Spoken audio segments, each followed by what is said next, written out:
प्रभु रामलालांको प्राण प्रतिष्ठा दिवस को नहीं सारा देश उत्सव मुखर।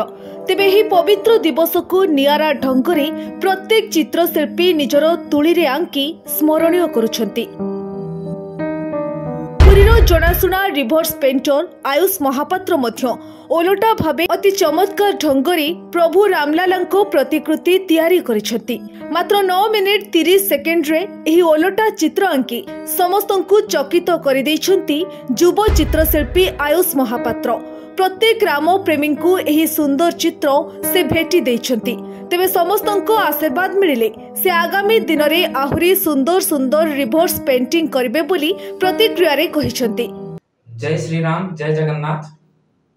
मो Odisha renowned reverse speed artist Ayush Mahapatra आज बड़ी शुभ अवसर रे मो दर्शक मानू को मो पेंटिंग जरिया रे श्री राम लाला को मो कैनवास रे स्थापना करछि। एवं एही पेंटिंग को करबा पई मते केवल 9 मिनिट 30 सेकंड समय लागितला।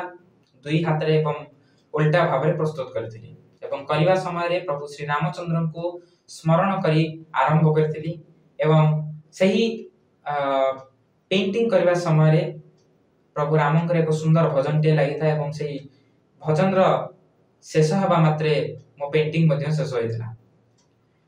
एवं मो आशा करछि आपण मानकु समस्त को ए पेंटिंग निश्चय भाव रे भल लागिथिबो। एवं आज होछि श्री रामंकर प्राण प्रतिष्ठार दिन एवं एही दिन को समस्त अपेक्षा करितिले एवं आज यार अंत घटिछि। निश्चय एही राज्य एही धरापृष्ठ राममय होइछि बोली अतृप्ति हो ना। एवं एही मुहूर्त को आहुरी स्मरणीय आहुरी मनोरंजन करबा पई मो कैनवास रे पेंटिंग टी को करिछि।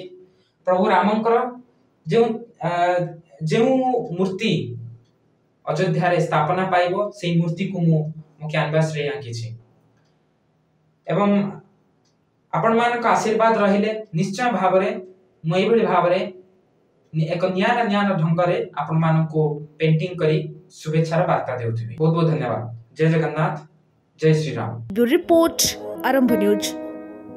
अधिक खबर पाई हम फेसबुक पेज को लाइक, फॉलो एवं यूट्यूब चैनल को सब्सक्राइब करंतु।